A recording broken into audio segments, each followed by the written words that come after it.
Hi dear student, मैं निधि Dubey mind maker के इस ऑनलाइन प्लेटफॉर्म पे आपका स्वागत करती हूँ। हम लोग अपने पिछले वीडियो में संज्ञा के बारे में पढ़ रहे थे। संज्ञा के कितने भेद होते हैं, संज्ञा को कितने आधारों पे बांटा गया है, ये हम लोग पढ़ चुके थे। भेद में 3 भेद भी पढ़ चुके थे संज्ञा के, व्यक्तिवाचक संज्ञा, जातिवाचक संज्ञा और भाववाचक संज्ञा। 3 भेद हम लोगों ने पढ़ लिया था। अगला भेद था हम लोग का संज्ञा का, जो चौथा भेद है वो समूहवाचक संज्ञा था। ठीक है, समूहवाचक संज्ञा पढ़ते हैं। समूहवाचक संज्ञा पढ़ने से पहले ये तो जान लें कि समूहवाचक संज्ञा किसे कहते हैं, या फिर समूहवाचक संज्ञा समूह किसे कहते हैं। बहुत दिन पहले से सारे स्कूलों में, बुक में, सब में पढ़ाया जाता है कि समूह का बोध कराने वाले संज्ञा को क्या कहते हैं हम लोग, समूहवाचक संज्ञा कहते हैं। जहां समूह का बोध हो उसे हम समूहवाचक संज्ञा कहते हैं। ठीक है, ये ठीक है। अब ये तो देख ले कि हाँ समूह किसे कहते हैं। ठीक है, तो आइए एक लिखित परिभाषा जो होता है, जिसे हम लिख सकते हैं, एक सटीक परिभाषा जो है उसे हम देखें। जब किसी निश्चित दायरे में, ठीक है, जब किसी निश्चित दायरे में काफी संख्या में व्यक्ति या पशु पक्षी या वस्तुएं एकत्र होती हैं, उसे क्या कहते हैं, समूह कहते हैं। उसे क्या कहते हैं, समूह कहते हैं। अगर अब कोई आपसे पूछे कि समूह किसे कहते हैं, तो बेहिचक बता सकते हैं आप। जब किसी निश्चित दायरे में, वैसे भी ऐसा नहीं है कि आप एकदम रट्टा ही मारिए, डायरेक्टली बता सकते हैं, अरे किसी निश्चित दायरे में जो समूह इकट्ठा हुआ है, जो भीड़ इकट्ठा हुई है, या लोगों का भीड़ इकट्ठा हुआ है, उसे हम समूह कहते हैं। या पशु पक्षियों का ज्यादा भीड़ इकट्ठा हुआ है, उसे हम समूह कहते हैं। ठीक है, तो इसीलिए मैंने ये बताया कि जब किसी निश्चित दायरे में किसी काफी संख्या में व्यक्ति, पशु पक्षी, वस्तुएं एकत्र होती हैं, उसे हम क्या कहते हैं, समूह कहते हैं। और देखिए, और इस समूह को जो नाम दिया जाता है, और इस समूह को जो नाम दिया जाता है उसे क्या कहते हैं, समूहवाचक संज्ञा कहते हैं। ठीक है, समूहवाचक संज्ञा कहते हैं। अब तो ये हम लोग जान गए कि हाँ समूहवाचक संज्ञा किसे कहते हैं। तो सीधा सीधा है, जब किसी निश्चित दायरे में काफी संख्या में पशु पक्षी या वस्तुओं की भीड़ इकट्ठा हो, ठीक है, उसे हम समूह कहते हैं। और उस समूह को जो नाम दिया जाता है उसे हम समूहवाचक संज्ञा कहते हैं। जैसे में हम क्या लिख सकते हैं, जैसे यहाँ लिखा हुआ है, जैसे लिखा हुआ है गुच्छा, गुच्छा। ठीक है, गुच्छा में कौन सी संज्ञा है, ठीक है, तो गुच्छा हमेशा फूलों का बनता है, फूलों के समूह को हम गुच्छा कहते हैं। और गुच्छा में कौन सी संधि है, समूहवाचक संज्ञा है। ठीक है, हमेशा गुच्छा फूलों का बनता है। ठीक है, अब अगला हम लोग का एग्जाम्पल हो जाएगा, जैसे यहाँ लिख लीजिए जत्था, सॉरी जत्था। ठीक है, जत्था किसे कहते हैं, जत्था किसे कहते हैं, जत्था तो हम लोग जान लिए कि यहाँ समूहवाचक संज्ञा है, इसमें हम लिखे हैं तो हाँ ठीक है, समूहवाचक संज्ञा है जत्था में। जत्था किसे कहते हैं, जब 1857 की क्रांति निकली थी, तो इतिहासकारों ने कहा था जब 1857 की क्रांति निकली तो सड़कों पे सैनिकों का जत्था लग गया। ठीक है, यानी जब सैनिक एक साथ किसी लड़ाई के लिए निकलते हैं, किसी कार्य के जब एक साथ समूह बना के निकलते हैं, उसे हम क्या कहते हैं, जत्था बोलते हैं। ठीक है, तो वही ये जत्था में भी क्या है, समूहवाचक संज्ञा है। ठीक है, अगला आ जाएगा हम लोग का कारवां। कारवां में भी क्या है, समूहवाचक संज्ञा है। ठीक है,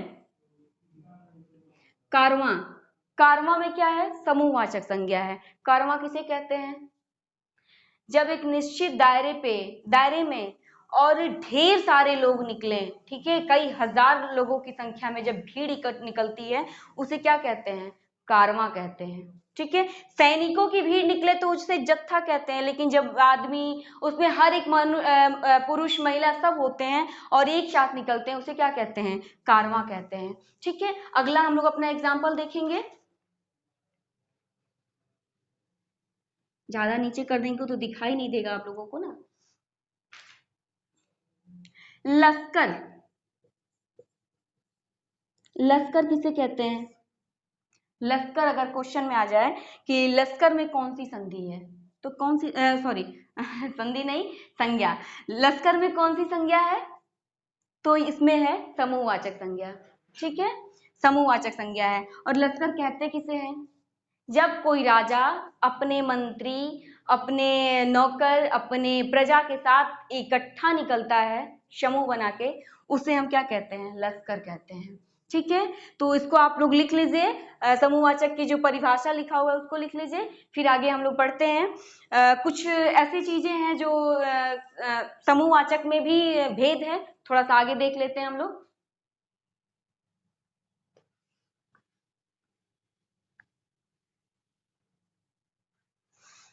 विद्यालय,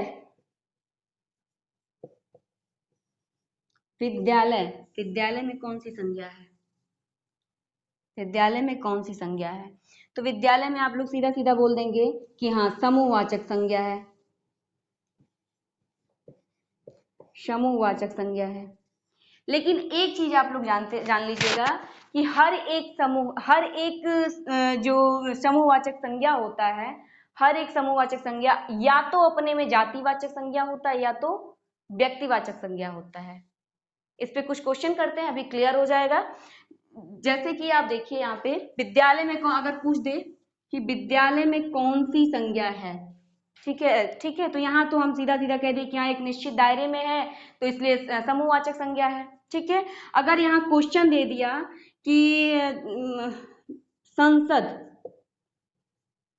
संसद में कौन सी संज्ञा है,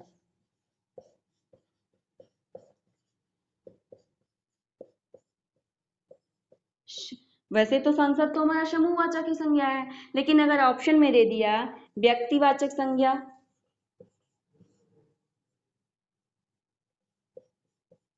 व्यक्तिवाचक, अगला दे दिया हमारा जातिवाचक, जातिवाचक, ठीक है, फिर अगला दे दिया आपका द्रव्यवाचक संज्ञा, द्रव्यवाचक, और चौथा दे दिया इनमें से कोई नहीं।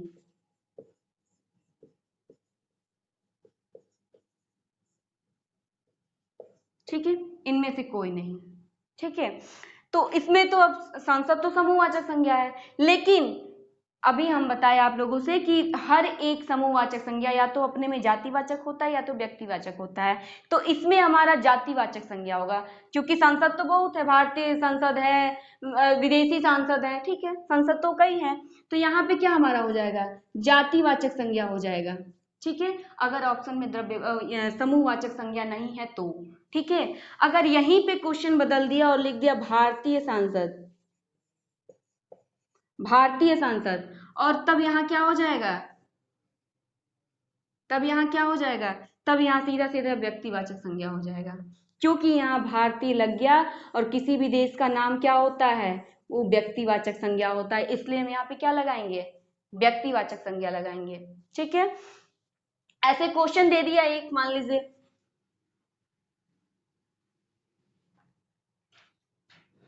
क्वेश्चन दे दिया बाजार, बाजार में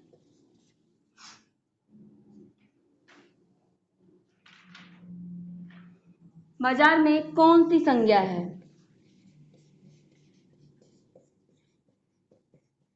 बाजार में कौन सी संज्ञा है। ठीक है, बाजार तो बहुत लगते हैं, इसमें भी हम जातिवाचक संज्ञा कर सकते हैं, लेकिन अगर ऑप्शन में दिया हो समूहवाचक संज्ञा,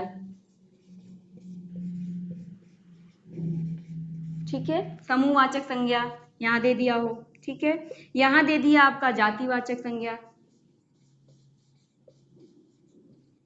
जातिवाचक संज्ञा, ठीक है, नीचे दे दिया यहाँ पे द्रव्यवाचक संज्ञा, इनमें से कोई नहीं है, व्यक्तिवाचक संज्ञा, जो भी हो, चार ऑप्शन तो बनता ही है, दे दिया, तो यहाँ क्या लगाएंगे, भले ही बाजार एक जाति है लेकिन एक निश्चित दायरे में होने की वजह से यहाँ पे क्या लगाएंगे, अगर ऑप्शन में समूहवाचक संज्ञा है तो हम समूहवाचक संज्ञा ही लगाएंगे। कोई भी समूहवाचक संज्ञा है, जो शब्द समूहवाचक संज्ञा में है उसमें हम समूहवाचक संज्ञा ही लगाएंगे। अगर समूहवाचक संज्ञा नहीं होता है तो फिर उस पे हम अपने पढ़ के कि हाँ नाम के साथ है कि वैसे ही जाति के साथ संबोधित हो रहा है कि नाम के साथ हो रहा है, तो उसके हिसाब से व्यक्ति या जाति लगाएंगे हम। ठीक है, इसको देख लीजिए आप लोग, फिर हम लोग आगे पढ़ते हैं द्रव्यवाचक संज्ञा।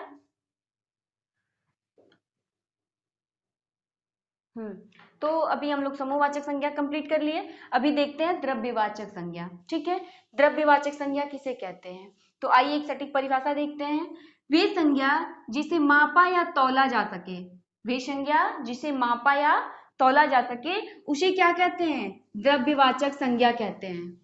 ठीक है, वे संज्ञा जिसे मापा या तौला जा सके उसे हम द्रव्यवाचक संज्ञा कहते हैं। जैसे में देखिए, दूध लीटर में नापते हैं, पानी लीटर में मापते हैं, चाय तो कप प्याली में से किसी से भी नाप, किलो वगैरह में चाय पत्ती जाते हैं लाने तो आधा किलो ही दे दो, पावर दे दो, ऐसे करके लाते हैं। गेहूं भी तौला जाता है, चना भी तौला जाता है, ये सब भी किलो वगैरह में तौला जाता है। ठीक है, ऐसे ले लीजिए सोना जितनी भी धातुएं होती हैं, ठीक है, सोना, चांदी, हीरा, मोती, ये सब किस में आते हैं? द्रव्यवाचक संज्ञा में ही आते हैं। ठीक है, कभी कंफ्यूज मत होइएगा आप लोग कि धातुएं जो होती हैं वो किस में आती हैं, हमेशा वो द्रव्यवाचक संज्ञा में ही आती हैं। सोना दे दिया, चांदी दे दिया, ठीक है, चांदी दे दिया, हीरा दे दिया, ये सब। यहाँ ले लीजिए एक वो अनाज ले लीजिए, अनाज, ये सब क्या है? द्रव्यवाचक संज्ञा है। लेकिन एक कंफ्यूजन यहाँ पे भी बनता है, यहाँ पे जैसे हम अभी लिखे कि अनाज, अनाज क्या होता है?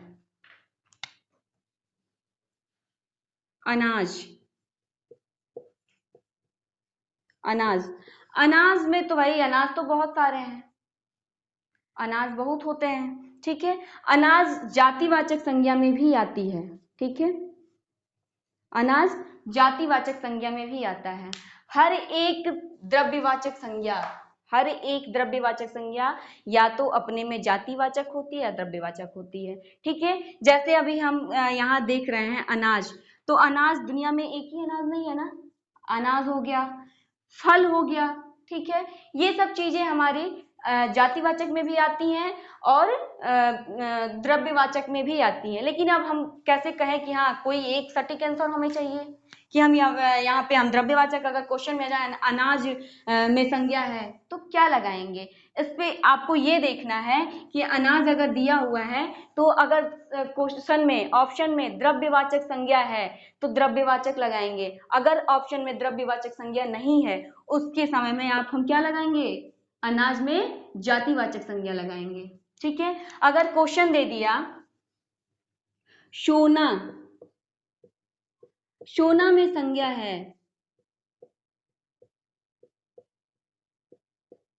सोना में संज्ञा है तो क्या लगाएंगे? ऑप्शन दे दिया, पहला दे दिया व्यक्तिवाचक, दूसरा दे दिया जातिवाचक, तीसरा दे दिया आपका समूहवाचक,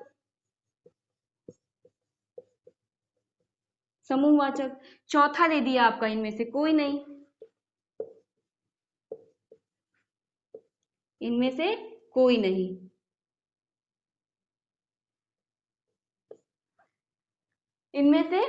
नहीं। तो इसका क्या लगाएंगे? हम क्या लगाएंगे? अगर सोना में संज्ञा, अभी हम बताएं यहाँ पे कि सोना में हमारा क्या होता है, सोना में जो भी धातुएं होती हैं, सोना हो, चांदी हो, हीरा हो, मोती हो, जो भी है वो क्या है? वो द्रव्यवाचक संज्ञा है। लेकिन अभी हम बताएं कि हर एक द्रव्यवाचक संज्ञा अपने में जातिवाचक भी संज्ञा होती है, इसलिए अगर इसमें द्रव्यवाचक संज्ञा नहीं है तो हम क्या लगाएंगे? जातिवाचक संज्ञा लगाएंगे। लेकिन अगर ऑप्शन में दिया हो यही समूह की जगह अगर द्रव्य दे दिया हो, ठीक है, अगर द्रव्यवाचक संज्ञा भी दिया है तो हम जातिवाचक संज्ञा कभी भी नहीं लगाएंगे। ऑप्शन में हमेशा हम लगाएंगे द्रव्यवाचक संज्ञा ही लगाएंगे। जातिवाचक संज्ञा उस स्थिति में लगाएंगे जब द्रव्यवाचक संज्ञा नहीं रहेगा। ठीक है, तो आगे बढ़ते हैं हम लोग, कुछ उदाहरण देखते हैं, कुछ उदाहरण और देख लेते हैं या फिर क्वेश्चन कर लेते हैं दो चार। इस पे क्वेश्चन कर लेते हैं, संज्ञा हमारा कंप्लीट हो गया, क्वेश्चन कुछ कर लेते हैं हम लोग आगे। जितने भी संज्ञा हम लोगों ने पढ़ा अभी, जैसे व्यक्तिवाचक संज्ञा हो गया, जातिवाचक संज्ञा हो गया, या फिर समूहवाचक संज्ञा हो गया, द्रव्यवाचक संज्ञा हो गया, जितनी भी संज्ञा है 5 संज्ञाएं हम लोगों ने पढ़ा है। अभी उसमें हम कुछ क्वेश्चन देख लेते हैं। ठीक है, आइए पहला क्वेश्चन हमारा है, जातिवाचक से भाववाचक संज्ञा बनी है। ठीक है, ये क्वेश्चन हम लोग पहले ही सॉल्व कर लिए थे। पहला ऑप्शन है चोरी, दूसरा सुंदरता और तीसरा है सौजन्य, चौथा है दूरी। ठीक ठीक है। तो इसमें हमारा राइट आंसर जो है वो चोरी होगा, ठीक है। चोरी हमारा जातिवाचक संज्ञा से भाववाचक संज्ञा बना है, ठीक है। तो ए इज द राइट आंसर, ठीक है। नेक्स्ट क्वेश्चन देखते हैं हम अपना। आइए, भाववाचक संज्ञा है, ठीक है। भाववाचक संज्ञा कौन सा है? स्वतंत्रता, चोर, मीठा, सुंदरता, ठीक है। तो इसमें हम देखते हैं भाववाचक क्या है। स्वतंत्र तो है नहीं, चोर नहीं है, मीठा नहीं है, सुंदरता हमारा राइट आंसर है। तो the is the right answer, D is the right answer, ठीक है। अगला नेक्स्ट क्वेश्चन हम अपना आप देखते हैं, फिर आगे बढ़ते हैं हम। इस देश को जयचंदों ने सबसे ज़्यादा नुकसान पहुंचाया। इस वाक्य में जयचंदों शब्द में कौन सी संज्ञा है? व्यक्तिवाचक संज्ञा, जातिवाचक संज्ञा, भाववाचक संज्ञा, इनमें से कोई नहीं, ठीक है। तो हमारा इसमें जयचंद होगा जातिवाचक संज्ञा, क्योंकि जयचंद एक देशद्रोही को कहा जाता है और इसलिए वो जातिवाचक संज्ञा है, ठीक है। तो जयचंद में हमारा कौन सा होगा संज्ञा? जातिवाचक संज्ञा। नेक्स्ट क्वेश्चन देखते हैं हम अपना। विद्यालय में कौन सी संज्ञा है? देखिए, इसमें विद्यालय में कौन सी संज्ञा है? जातिवाचक संज्ञा, व्यक्तिवाचक संज्ञा, द्रव्यवाचक संज्ञा और भाववाचक संज्ञा। तो इसमें हमारा, आप लोग को पता है, हम लोगों ने ये क्वेश्चन पढ़ा है कि विद्यालय समूहवाचक संज्ञा होता है, लेकिन ऑप्शन में समूहवाचक न होने से जातिवाचक संज्ञा राइट आंसर होगा, ठीक है। तो ए इज द राइट आंसर। हम अपना फिर आगे नेक्स्ट क्वेश्चन देखते हैं, ठीक है। विद्यालय में जब कभी भी ऐसा कोई शब्द आ जाए जिसमें समूहवाचक हो और उसमें समूहवाचक न दिया हो तो जातिवाचक ही लगाएंगे। अगर समूहवाचक दिया है तो जातिवाचक दिया भी हो तब भी हम समूहवाचक लगाएंगे, ठीक है। नेक्स्ट क्वेश्चन देखते हैं हम अपना।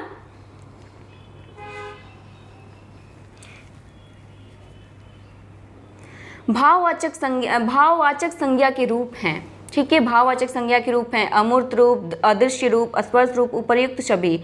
तो इसमें हमारा राइट आंसर उपर्युक्त छवि होगा। तो D is the right answer, क्योंकि अमूर्त, अदृश्य, स्पर्श, इसको हम भाव से ही जान सकते हैं, ना कि इसको हम स्पर्श करके ना जानेंगे, ना से इसको हम महसूस करके जान सकते हैं, ठीक है। तो D is the right answer, ठीक है। अब फिर मिलते हैं कल की वीडियो में, तब तक के लिए धन्यवाद।